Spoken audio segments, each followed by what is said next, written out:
بسم اللہ الرحمن الرحیم۔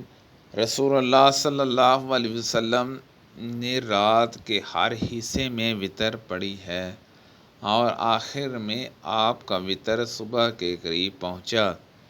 آپ نے فرمایا، نبی کریم صلی اللہ علیہ وسلم تہجد کی نماز پڑھتے رہتے اور میں آپ صلی اللہ علیہ وسلم کے بستر پر عرض میں لیٹی رہتی۔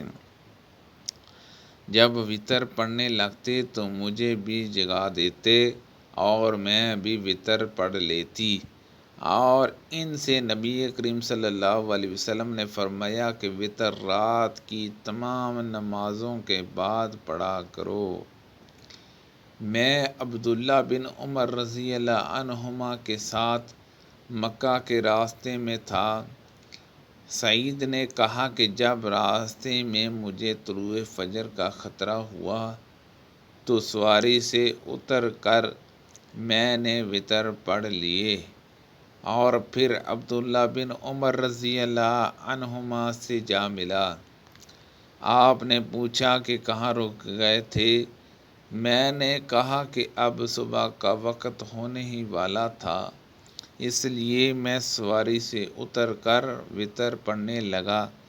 اس پر حضرت عبداللہ بن عمر نے فرمایا کہ کیا تمہارے لیے نبی کریم صلی اللہ علیہ وسلم کا عمل اچھا نمونہ نہیں ہے؟ میں نے عرض کیا، کیا کیوں نہیں، بے شک ہے۔ آپ رضی اللہ عنہ نے بتلایا کہ نبی کریم صلی اللہ علیہ وسلم تو اونٹ ہی پر وتر پڑھ لیا کرتے تھے۔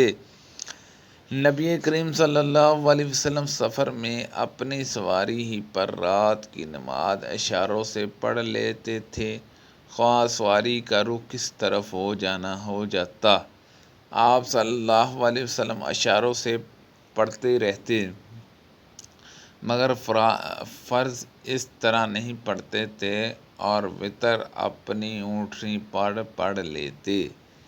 نبی کریم صلی اللہ علیہ وسلم نے صبح کی نماز میں قنوت پڑھا ہے۔ آپ رضی اللہ عنہ نے فرمایا کہ ہاں۔ پھر پوچھا گیا کہ کیا رکوع سے پہلے؟ تو آپ نے فرمایا کہ رکوع کے بعد تھوڑی دنوں تک۔ میں نے انس بن مالک رضی اللہ عنہ سے قنوت کے بارے میں پوچھا تو آپ رضی اللہ عنہ نے فرمایا کہ دعائے قنوت حضور اکرم صلی اللہ علیہ وسلم کے دور میں پڑھی جاتی تھی۔ میں نے پوچھا کہ رکوع سے پہلے یا اس کے بعد؟ آپ نے فرمایا کہ رکوع سے پہلے۔ عاصم نے کہا کہ آپ ہی کے حوالے سے فلاں شخص نے خبر دی ہے کہ آپ نے رکوع کے بعد فرمایا تھا۔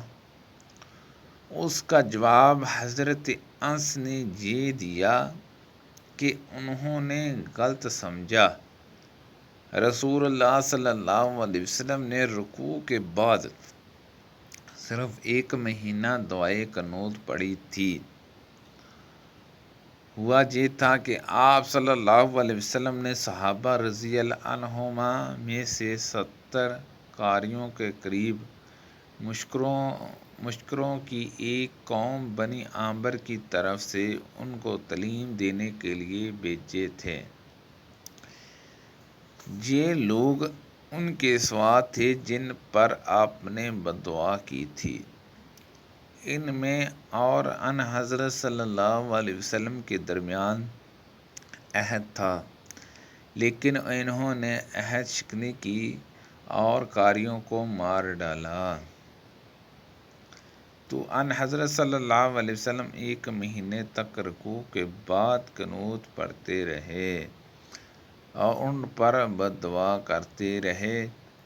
نبی کریم صلی اللہ علیہ وسلم نے 1 مہینے تک دعائے قنوت پڑھی اور اس میں قبائل رازوں کو ان پر بددعا کی تھی۔ استغفر اللہ، سبحان اللہ عز و جل۔ اللہ پاک سے دعا ہے کہ اللہ پاک ہم سب کو ان حدیثوں پر عمل کرنے کی توفیق عطا فرمائے۔